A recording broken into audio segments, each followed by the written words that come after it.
You think you know someone. Then you find a sewing kit with a handwritten note that says, "Do not trust your brother," and you realize your entire life has been a heist moving in slow motion behind your back while you grieved. By the time the dust settled, my brother was on his knees scrubbing a boat deck at dawn, wearing a neon pink hat that read hook, line and sinker, and every single fishing license I issued from that boat printed his own fraud case docket number in the reference field. Let me tell you exactly how that happened, step by grinding step, from the salt breeze on my face to the click of handcuffs in a bank conference room. My name is Claire, and I was 56 years old when this started. I had been a widow for 5 years. My husband Tom worked heavy construction, high steel and concrete, and when a scaffold collapse took him on a Tuesday morning, his union life insurance left me a $95,000 payout. We never had children. The silence of my empty condo in St. Petersburg became a physical weight, the kind that presses on your chest when you open the front door, and the only sound is the refrigerator humming. I grew up on the Gulf Coast in a marina family. My father, Leonard, was a marine mechanic who rebuilt Detroit diesels in our garage on salt-crusted blocks, and by the time I was 14, I could set valve lash on a 6-71, read a tidal chart, and diagnose a fuel starvation issue by the sound of an engine bogging down. That detail will matter later. My mother, Dorothy, kept a cherrywood sewing kit on her dresser my entire childhood, a box with a velvet pincushion on the lid where she taught me to mend canvas sails and patch heavy denim jeans. She always said the stitches you can't see are the ones that hold the world together. I never thought that little box, with its faint scent of old thread and cedar, would one day hold the key to my literal survival. So when I couldn't bear the quiet any longer, I took that insurance money and partnered with my younger brother David to buy a charter fishing operation. David was the golden child, the charmer who never faced a consequence because his smile talked him out of trouble before it arrived. He had a captain's license and the kind of easy patter that sold trips to tourists standing on the seawall. What he didn't have was money, or any sense of delayed gratification. I put up every cent of the $95,000. We agreed on paper that I would own 45% of the business and he 55%, because he would captain full-time while I handled the books, the maintenance schedules, the supply orders, and whenever something broke, the actual wrench turning. We bought a 31-foot Bertram with twin Yamaha 4-stroke outboards, repowered and refitted, and we named her Mama's Promise after our mother, who was still alive at the time and living in a small assisted living apartment a few miles inland. For 3 years, that boat fed us both. I kept meticulous ledgers of every fuel receipt, every bait order, every engine hour, down to the cost of a replacement zinc anode. I still fixed the engines myself, my father's old snap-on toolbox with his initials etched into the lid always within reach, the wrenches heavy and familiar in my hands. Then Mama passed in her sleep at 82, and the vultures circled within 24 hours. The funeral was a humid Thursday morning in late September, the kind of heat that makes the asphalt shimmer. David showed up with his wife Brittany, a woman I privately thought of as a human Instagram filter, all designer sunglasses perched on her head, spray tan the color of a cheese puff, and a way of holding her face that suggested every moment was a photo opportunity she was barely tolerating. They took over immediately, greeting mourners like hosts of a garden party, positioning themselves at the front of the receiving line, Brittany air-kissing people she had never met while David shook hands with both of his eyes scanning the room as if calculating something. I was too hollowed out to fight it. After the service, they insisted on helping me sort through Mama's things, as if I were incapable of managing a one-bedroom apartment. The whole way over, Brittany complained about the assisted living facility's lobby smelling like cafeteria soup, and David made a crack about hoping for a hidden jewelry box we could split. We went to the little unit that smelled of lavender powder and Bengay. David walked through with a trash bag, pointing at items, his voice a lazy drawl. "Donate, toss, maybe eBay Brittany."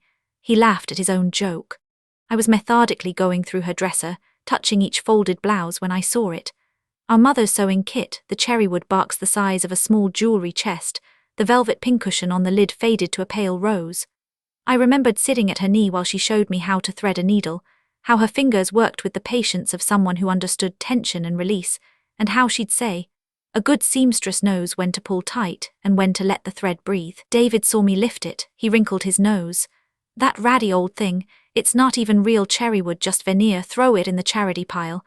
Brittany, does that look like real wood to you?" Brittany didn't look up from her phone. I nodded, set the box near the door with a small stack of things for the thrift shop, and when David turned his back to inspect a dusty lamp, I slipped it into my oversized tote bag. Something in my gut told me to keep it, a quiet voice that sounded almost like Tom whispering, "Trust yourself." That night, alone in my apartment above the marina office, the air still and heavy, I set the sewing kit on my kitchen table and opened it. The hinges creaked a soft, old protest. Inside were the usual things: spools of thread in pale blues and whites, a little tomato pincushion with grit in the emery, some bent needles, a silver thimble that still had the faint imprint of Mama's finger, the metal worn thin from decades of use. I lifted the tray carefully, and the bottom of the compartment didn't sit flush. I pressed on it and something shifted, a very slight give, a false bottom. I used a flathead screwdriver from my father's old tool chest, the same screwdriver I remembered him using to pry open paint cans when I was a kid, the handle wrapped in electrical tape where it had split. I carefully levered up the thin plywood panel. Beneath it was a manila envelope, yellowed with age but still sealed with the old-fashioned string and clasp closure. My hands were shaking as I opened it, my breath shallow. Inside were 3 items. First, a photocopy of my driver's license, a little fuzzy but clearly my face, my name, my address from years back. Second, the original partnership agreement for the charter business, signed by both David and me, notarized, with my 45% equity memorialized in crisp legal ink, the ink still faintly raised to the touch, the notary stamp a small embossed circle. And third, a single sheet of lined notebook paper, covered in our mother's fragile cursive, written in the kind of shaky hand that comes at the end of things when every stroke is a small victory. It said, "Claire, if you're reading this, I am gone. Do not trust David. He has been pressuring me to help him change the boat's registration to his name alone, saying you were too emotional. I refused. He does not know I kept this envelope. I have taken steps with a trust company. The woman you need is Margaret Hayes at First Coastal Trust on Seaview Avenue. She knows everything. Save yourself, my darling girl. Mama."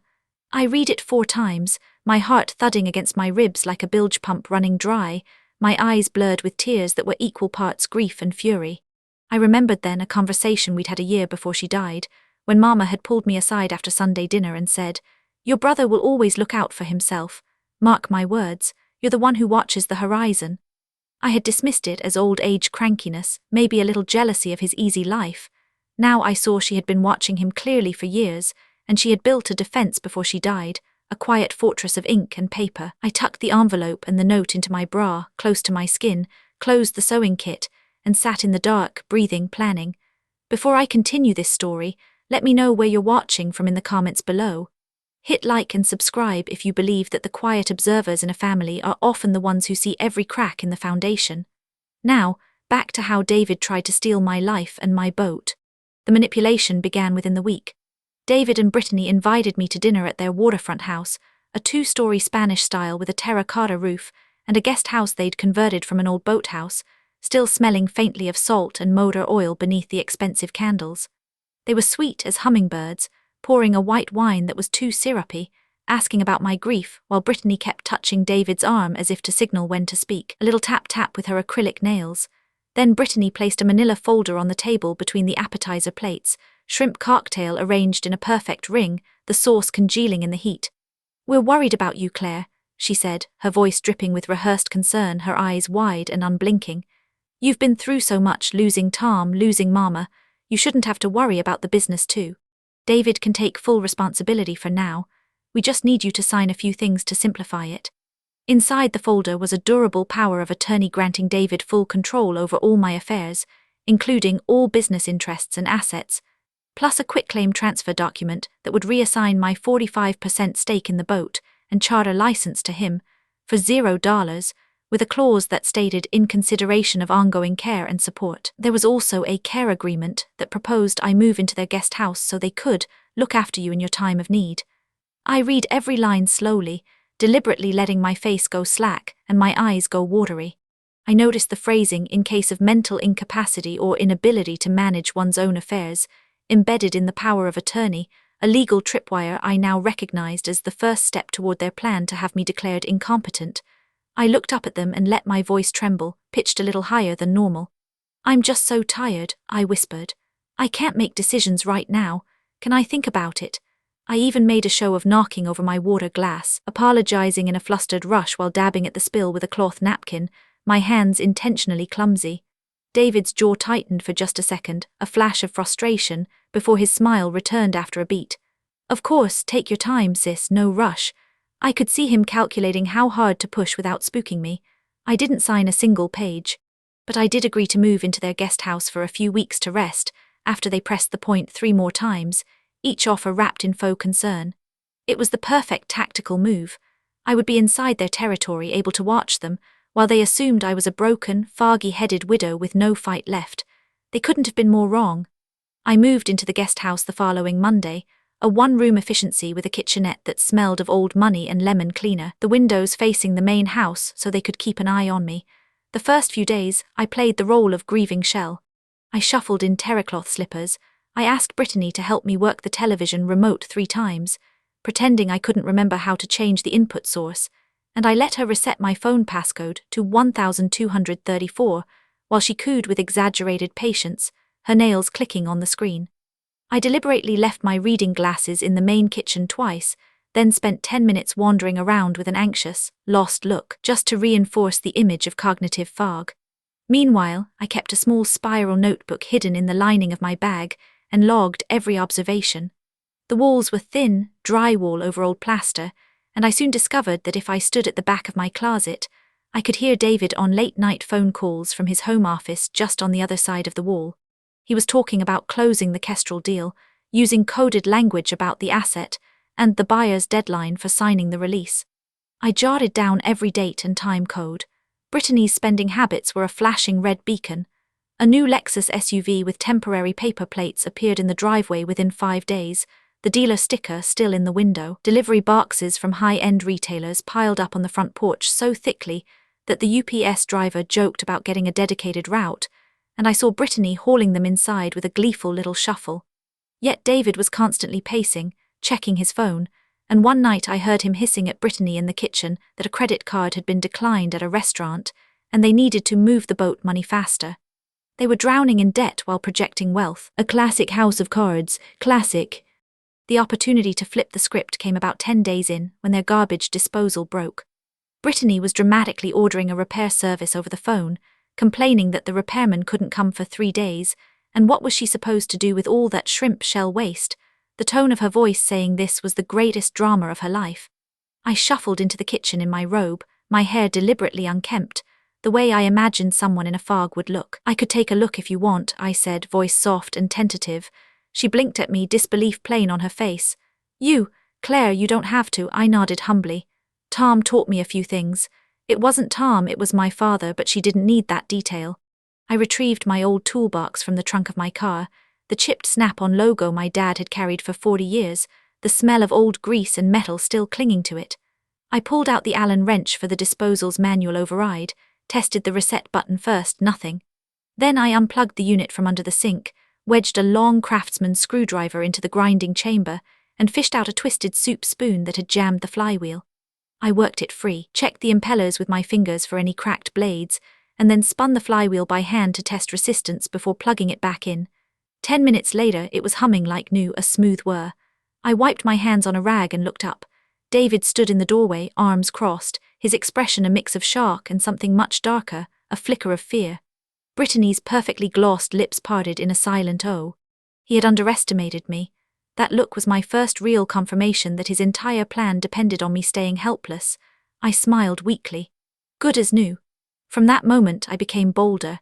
I noticed after that day they started closing the office door more often, but I also noticed the spare key under the ceramic turtle on the back patio, the one David had mentioned in passing while explaining the sprinkler system, a detail he surely forgot he'd shared. I tucked that knowledge away like a sharp little stone.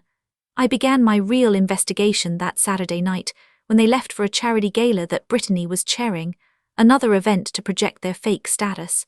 I waited until their taillights disappeared down the long driveway, counted to 100 slowly, then crossed the dark patio on silent feet, retrieved the key from under the turtle, and let myself into the main house through the back door. The house was silent, that deep nighttime silence.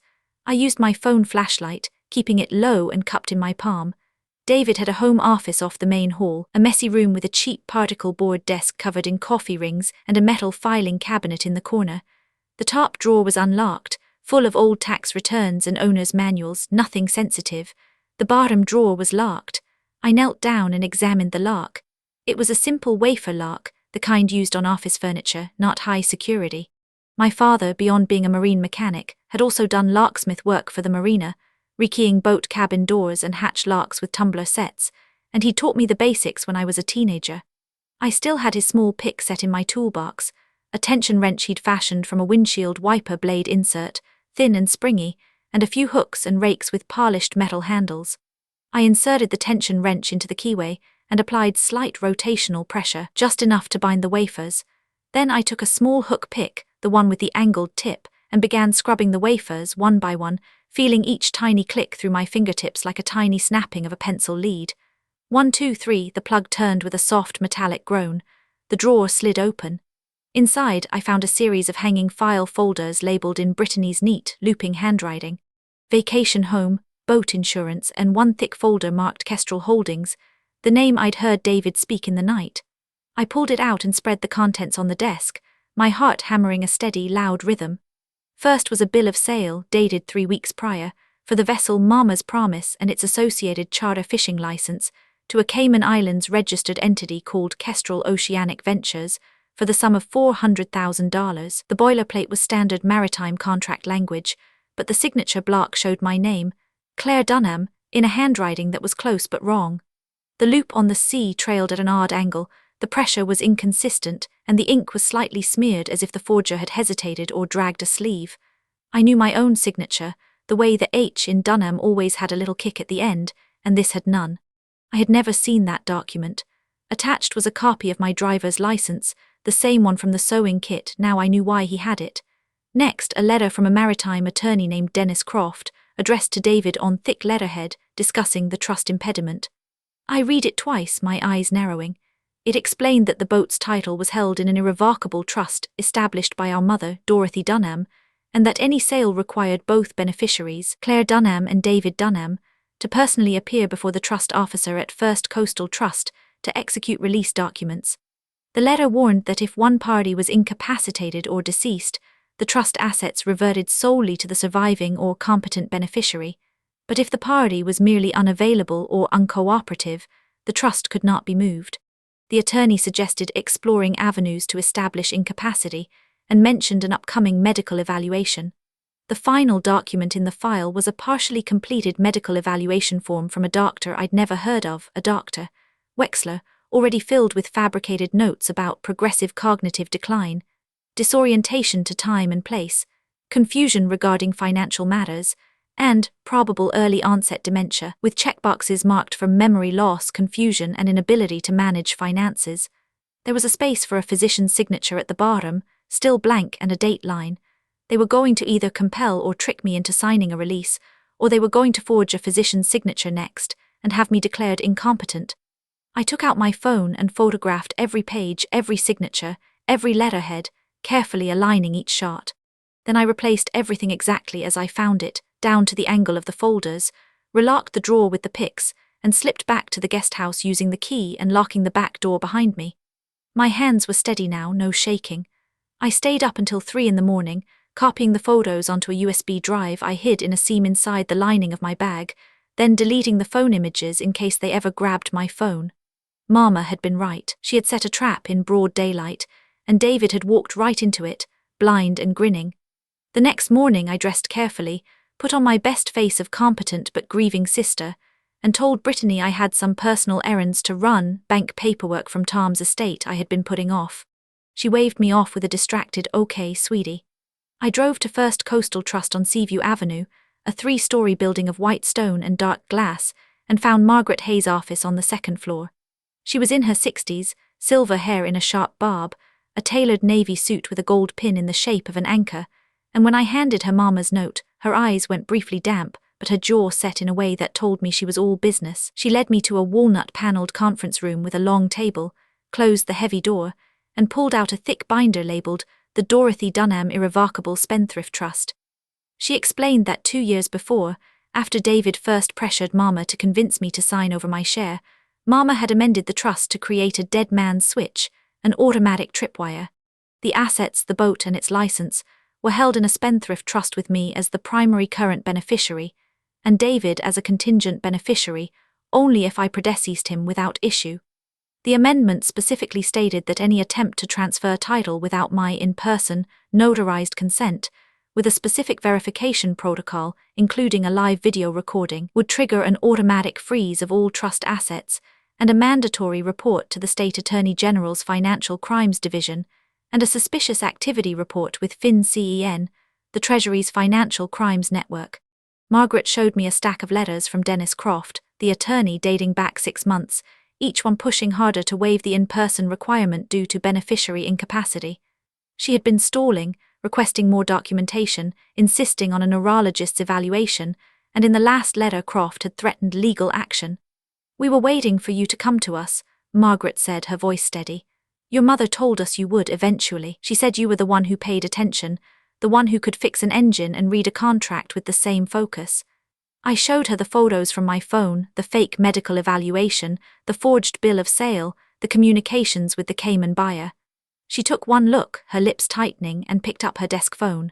"Get me Agent Carter at the FBI's South Florida Maritime Fraud Task Force." Within 30 minutes I was speaking to him on a secure line. He had a calm, methodical voice, and he explained they had been investigating a ring of vessel title fraud involving elderly relatives, and David's case fit a pattern.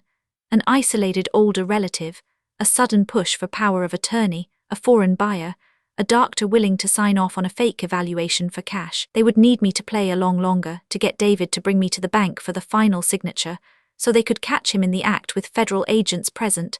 He asked me to wear a wire if possible. I agreed, but I had one condition. I needed to be absolutely certain there was no scrap of humanity left in my brother. I needed to see what he would do if he thought I was dying at his feet. I needed a final test. 2 days later, I staged the medical scare. I created a fake consent form on my laptop in the guest house late at night, using a template I found online for a voluntary release of trust interest and waiver of all claim.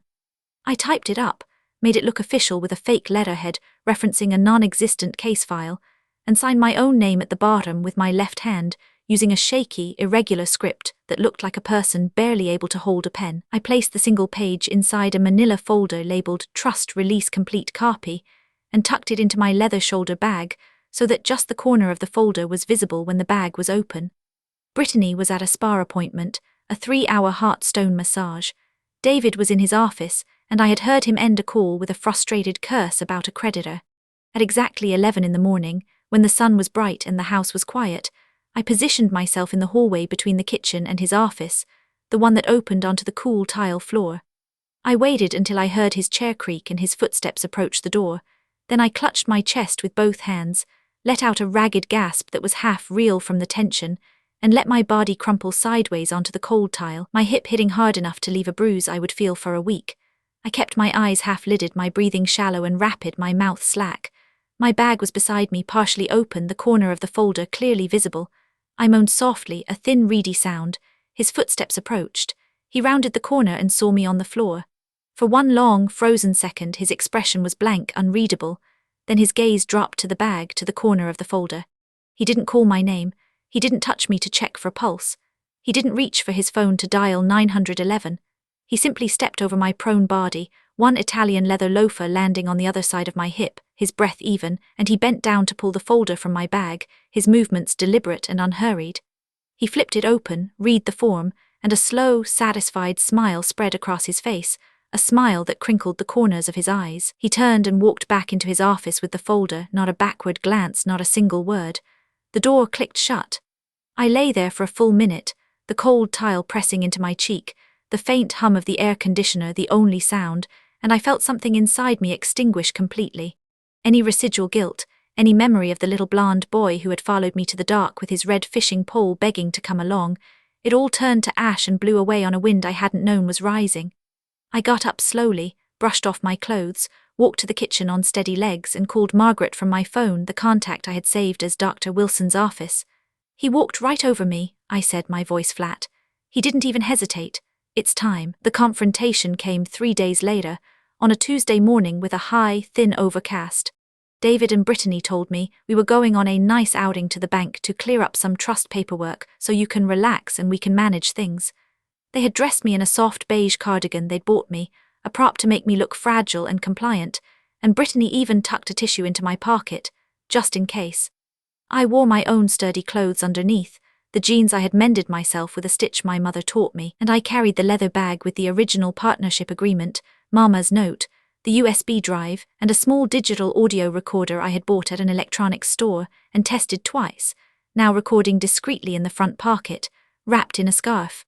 We arrived at First Coastal Trust at 10 in the morning. Margaret greeted us warmly, a perfect performance of a helpful trust officer, and led us to the same sunlit conference room with the mahogany table that could seat 12. On the table were 2 sets of documents, placed with ceremonial precision. One was a thick stack of trust release forms, the final step to transfer title to the buyer, with signature and notary blocks. The other was the bill of sale to Kestrel Holdings, with the $400,000 figure bold and circled on the first page.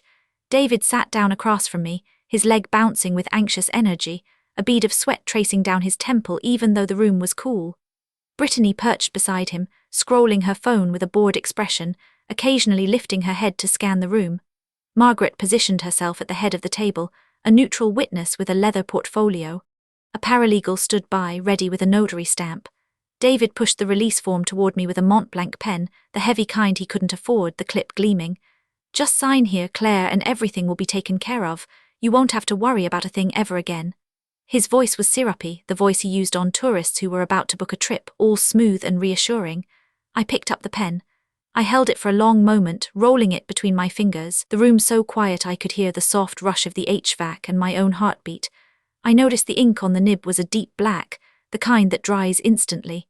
Then I slowly set the pen down, parallel to the edge of the paper, and folded my hands on the table. I looked directly at David, not through him, not past him, but directly into his eyes, which had gone wide and glassy. I spoke in a voice that was calm and clear like a channel marker on a flat sea, every word deliberate. "I'm not signing anything. The only signature going on that document is the one that sends you to prison, David." His face went pale, then flushed a blotchy, furious red. "Claire, you're confused again. You know we talked about this. Just sign so we can go home. I made lunch reservations at the yacht club." He pushed the pen back toward me with a nervous laugh that died halfway. I reached into my bag and slowly, with the same care I used when extracting a jammed part from an engine, pulled out the original partnership agreement and Mama's note, placing them side by side on the polished wood. I know about the forgery, I know about Kestrel Holdings, I know about the fake medical evaluation claiming I have dementia, and I know you stepped over my body when you thought I was having a heart attack to grab a paper. Brittany dropped her phone, the clatter loud, her face draining to the color of old milk. David half rose from his chair, his palms flat on the table. "That's insane, you're crazy, she's crazy," he sputtered, looking at Margaret, then back at me, his eyes darting. Margaret didn't blink, her expression a stone wall. I continued, my voice never rising. "I have photos of the shredded documents you tried to destroy. I have photos of the bill of sale with my forged signature. I have the fake medical form with the doctor's name. And I have the letter from your lawyer advising you to get me declared incompetent." At that moment, Margaret pressed a small button under the table lip. The conference room door opened with a soft click, and 2 FBI agents in dark suits walked in, their shoes quiet on the carpet, followed by a local detective in a polo shirt. One agent, a tall man with a shaved head and a close-fitting earpiece, identified himself as Agent Carter. He addressed David directly, his voice flat and official. "David Dunham, you are under arrest for conspiracy to commit wire fraud, forgery, attempted theft by deception, and elder exploitation." They read him his rights while Brittany shrieked and tried to back away, her chair scraping, insisting she knew nothing, that it was all David's idea, her words running together. The second agent confiscated the document stacks and David's laptop, slipping it into an evidence bag. My audio recorder captured every word of his sputtering denials, the pitch of his voice rising. As he was led out in handcuffs, his perfect life collapsing like a sandcastle at high tide, his wrists already reddening, he turned to me with wild, hateful eyes and hissed, "You've ruined me, you stupid old woman." I met his gaze and said, "You ruined yourself. Mama saw it coming. She always said the stitches you can't see are the ones that hold the world together. You never could see them." He was gone then, shuffled down the hallway. I stayed seated, breathing into the silence until Margaret reached over and squeezed my hand, her grip warm and firm. The aftermath was a slow and deeply satisfying reckoning, the kind that builds like a rising tide. The federal prosecutor took the case because it involved maritime assets and interstate wire fraud, and the evidence was overwhelming. The photos, the trust records, the testimony from Margaret and Agent Carter, the audio recording from the confrontation, and Brittany's own eventual cooperation all painted an airtight picture. Brittany eventually pleaded to a lesser count of accessory after the fact, got 2 years probation, and moved out of state to live with her parents in a small town in Georgia. Her Instagram feed suddenly quiet, no more Lexus, no more shopping hauls. David was not so lucky. The forged medical document triggered an elder abuse enhancement under Florida Statute 825-103, raising his mandatory minimum. His attorney's attempts to argue I was unstable and confused fell apart the moment the judge, a white-haired woman named Judge Pearson, saw the sewing kit note and read it aloud in court, her voice cracking slightly on the line about saving myself. He was convicted of felony fraud and sentenced to 7 years in federal prison, with 5 to serve, plus full restitution of the $95,000 I originally invested, indexed with interest. His assets were frozen and seized by the court. The Kestrel Holdings deal evaporated the moment the feds contacted their registered agent in the Caymans, a shell service that dissolved within days, and the $400,000 never materialized, except as a line item in the indictment. The bank foreclosed on their waterfront house because they had taken out a home equity line of credit to fund their insane spending while waiting for the fraudulent sale, and the Lexus was repossessed in the middle of the night by a flatbed truck, the repo man calling me as a courtesy to confirm the address. David's credit was a smoking crater, and his captain's license was suspended pending review. My quiet restitution came through the trust because the fraudulent transfer attempt triggered the dead man's switch. The title of the boat and the fishing license reverted to me alone, free and clear, with no encumbrances, and the trust also released a small compensatory fund of $30,000 that Mama had tucked away as a safeguard, invested in conservative bonds. I used some of that to repower the engines with new Yamahas and refresh the boat's livery, a sleek new coat of white with a deep navy blue stripe. I earned my own captain's license in 3 months, studying navigation, rules of the road, weather patterns, and emergency procedures every night from sundown to midnight at my kitchen table, and I passed the USC exam on the first try with a 94% score. Taking the helm for the first time alone, feeling the throttles respond to my hand, the bow cutting through a light chop, felt like coming home to a place I had always been meant to inhabit. I renamed the boat Reel Betrayal Charters, with a logo of a hook piercing a stylized broken heart, and I registered it as a new LLC with myself as sole owner, the paperwork crisp and correct. But the best part, the part that still makes me smile when I pour my first cup of coffee at dawn, came at the sentencing hearing. Judge Pearson was an old-timer, a woman who had fished the same Gulf waters as my mother decades ago out of Clearwater Pass. She reviewed the probation conditions I had proposed through my attorney and agreed to an unusual request. I had petitioned the court to designate my charter business as a community service organization, arguing that I provided free fishing trips to veterans and underprivileged kids through a local nonprofit, and that I needed volunteer labor to maintain the vessel in a seaworthy condition. The judge, with a small glint in her eye that I recognized as a kindred spirit, approved it, ordering that David complete 2,000 hours of community service working directly under my supervision, unpaid, performing all tasks related to the operation of Reel Betrayal Charters. The order also specified a condition. He must wear a bright pink cap at all times while on duty, with the text hook, line and sinker sewn across the front in bold black letters. I had 4 hats made the next day at a local embroidery shop, the thread thick and glossy. David showed up for his first day of service the week he was released on probation. He was thinner, his sun-bleached hair now dull and unwashed, his shoulders stooped in a way that made him look 10 years older.